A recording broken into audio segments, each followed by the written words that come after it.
patient with cancer basically is very high risk for malnutrition because of the disease and its treatment. It strengthens the nutritional status. The prevalence worldwide actually from 20 to 70% with different related to patient age, cancer type, and also the stages of cancer. So for the hospitalized patient, the prevalence is around 30 to 50% according to the latest study. Therefore, early nutrition intervention were found to improve health and nutrition outcome in oncology patient. So tackling malnutrition in cancer patient remains one of the most challenging tasks in clinical practice. So the prevalence of malnutrition by disease site was as follow. For example, for pancreas, roughly around 80 to 85%, stomach 65 to 85%, followed by head and neck, esophagus, lung, and colon, whereby the urological or gynecological, the prevalence is less compared to patient with gastrointestinal tract cancer, head and neck, liver, or lung. Whereby this is a very high risk population for malnutrition. And it is highly prevalent in older adults and those in advanced stages.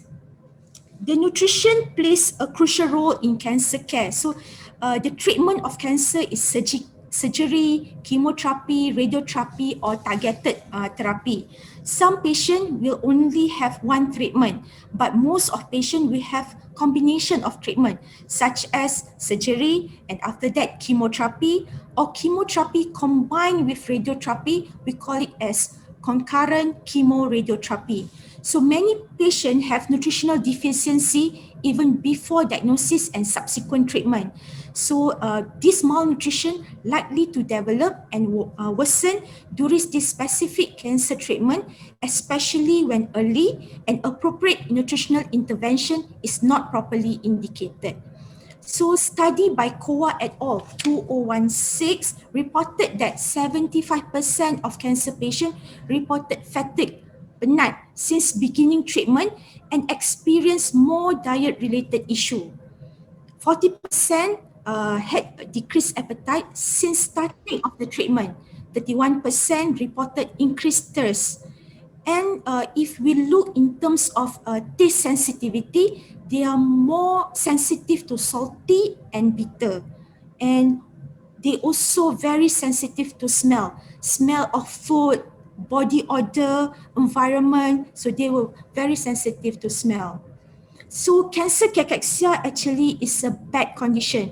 We don't want a cancer patient to develop this cachexia because it's characterized by loss of appetite, weight loss, muscle mass, and then subsequently leading to fatigue, functional impairment, increased treatment-related toxicity, poor quality of life, and reduced survival.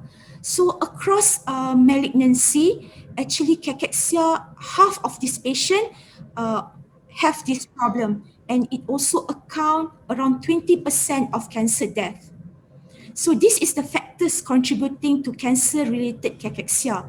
Cancer, the tumor product, it alter all these endocrine and subsequently release of these cytokines. So these factors contributing to metabolic abnormalities and it can lead to lipolysis, increased protein degradation, increased circulating inflammatory cytokines, and subsequently leading to both anorexia, limited food intake, and subsequently cachexia.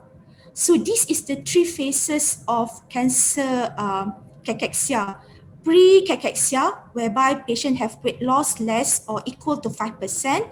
If more significant weight loss, cachexia, and goes up to this refractory cachexia, whereby the expected survival is less than 3 months and subsequently patient not respond to the treatment. So the medical nutritional care also depends on these metabolic needs, on this patient nutritional status and related to this cancer stage and nutritional status.